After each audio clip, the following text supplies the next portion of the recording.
ವೀಕ್ಷಕರೇ, ಇವತ್ತು 9 ಗಂಟೆಗೆ ಏಷ್ಯಾನೆಟ್ ಸುವರ್ಣ ನ್ಯೂಸ್ ಮತ್ತೊಂದು ಮಹಾ ಸುದ್ದಿಯನ್ನ ಬ್ರೇಕ್ ಮಾಡ್ತಾ ಇದೆ.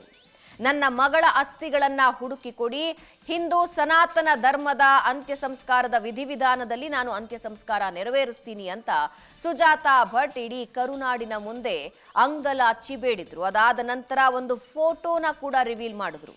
ಪೊಲೀಸರಿಗೆ ಕೊಡದ ಫೋಟೋವನ್ನ ಮಾಧ್ಯಮಗಳ ಮುಂದೆ ತಂದಿದ್ರು. ಹಾಗಾದ್ರೆ ಅನನ್ಯ ಭಟ್ ಎಲ್ಲಿ? ಇದರ ಸತ್ಯಾಸತ್ಯತೆಯನ್ನ 9 ಗಂಟೆಗೆ ನಾವು ರಿವೀಲ್ ಮಾಡ್ತಾ ಹೋಗ್ತೀವಿ. ಮಿಸ್ ಮಾಡದೆ 9 ಗಂಟೆಯ ಬುಲೆಟಿನ್ ನೋಡಿ. ಇನ್ನು ಉಳಿದಂತೆ ಮುಸುಕುಧಾರಿಯ ಮಾತು ನಂಬಿ ಎಸ್ಐಟಿ ಅಧಿಕಾರಿಗಳೇ ಈಗ ಹೈರಾಣಾಗಿದ್ದಾರೆ. ದಟ್ಟಾರಣ್ಯದಲ್ಲಿ ಭೂಮಿ ಅಗದ್ರೂ ಸಿಕ್ಕಿದ್ದು ಒಂದೆರಡು ಮೂಳೆ ಮಾತ್ರ. ಇದೀಗ ಅನಾಮಿಕನೇ ಬೇರೆಯದ್ದೇ ಕಥೆ ಹೇಳ್ತಾ ಇದ್ದಾನೆ. ಇಡೀ ಪ್ರಕರಣದ ಬಗ್ಗೆ ಇನ್ನೊಂದು ಮಗ್ಗುಲು ಪಡೆಯುವಂತಾಗಿದೆ, ಇನ್ನೊಂದು ಟರ್ನ್ ಪಡೆಯುವಂತಾಗಿದೆ. ನಿನ್ನೆ ಹಾಗಾದ್ರೆ ಏನೇನಾಗಿದೆ ಅನ್ನೋದ್ರ ಬಗ್ಗೆ ತಿಳ್ಕೊಂಡು ಬನ್ನಿ.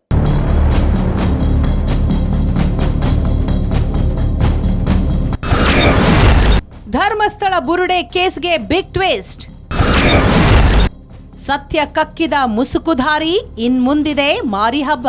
ರಾಷ್ಟ್ರಾದ್ಯಂತ ಸಂಚಲನ ಸೃಷ್ಟಿಸಿದ್ದ ಧರ್ಮಸ್ಥಳ ಬುರುಡೆ ಕೇಸ್ಗೆ ಬಿಗ್ ಟ್ವಿಸ್ಟ್ ಸಿಕ್ಕಿದೆ.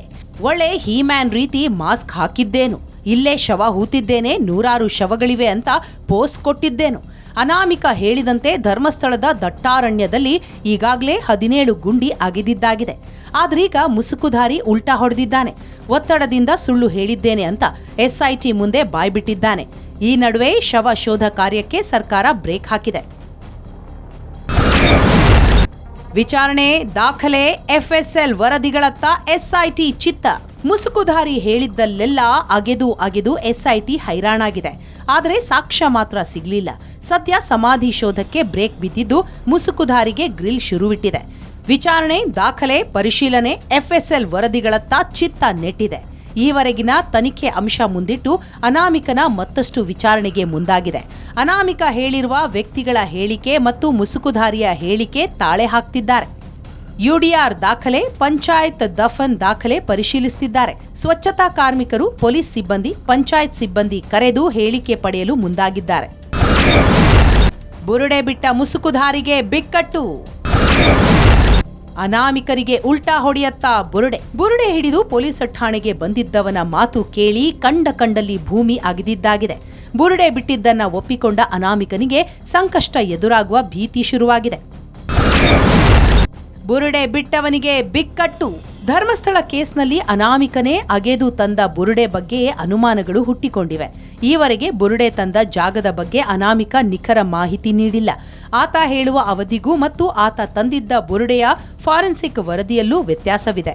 ವಯಸ್ಸು, ಮಣ್ಣಾದ ಸಮಯ, ಅನಾಮಿಕನ ಹೇಳಿಕೆಗಳಲ್ಲಿ ವ್ಯತ್ಯಾಸಗಳಿವೆ. ಮುಸುಕುಧಾರಿ ತಂದಿದ್ದ ಬುರುಡೆ ಧರ್ಮಸ್ಥಳದಲ್ಲೇ ಪತ್ತೆಯಾದ ಬುರುಡೆಯ ಅಂತ ಶಂಕೆ ವ್ಯಕ್ತವಾಗಿದೆ. ಬುರುಡೆ ತಂದ ಮೇಲೆ ಅದರ ಉಳಿದ ಅವಶೇಷಗಳು ಎಲ್ಲಿ ಹಾಗೂ ಈತ ತೋರಿಸಿದ್ದಲ್ಲೇ ಬುರುಡೆ ಸಿಕ್ಕಿದ್ರೂ ಬೇರೆ ಆಯಾಮದಲ್ಲಿ ತನಿಖೆಗೆ ಎಸ್ಐಟಿ ಮುಂದಾಗಲಿದೆ. ಅವಶೇಷ ಹೂತು ನಂತರ ಮತ್ತೆ ತೆಗೆದು ಹಾಕಿದ ಸಾಧ್ಯತೆ ಬಗ್ಗೆಯೂ ತನಿಖೆ ನಡೆಯಲಿದೆ. ಬುರುಡೆ ಫೈಲ್ಸ್ ಬಗ್ಗೆ ಈವರೆಗಿನ ತನಿಖೆಯೇ ಬೇರೆ, ಇನ್ಮುಂದೆ ನಡೆಯುವ ತನಿಖೆಯ ಆಯಾಮವೇ ಬೇರೆ. ಅನಾಮಿಕನಿಂದ ಸುಳ್ಳು ಹೇಳಿಸಿದವರು, ಬೆಂಬಲಕ್ಕೆ ನಿಂತವರಿಗೂ ಢವಢವ ಶುರುವಾಗಿದೆ. ಬ್ಯೂರೋ ರಿಪೋರ್ಟ್, ಏಷ್ಯಾನೆಟ್ ಸುವರ್ಣ ನ್ಯೂಸ್.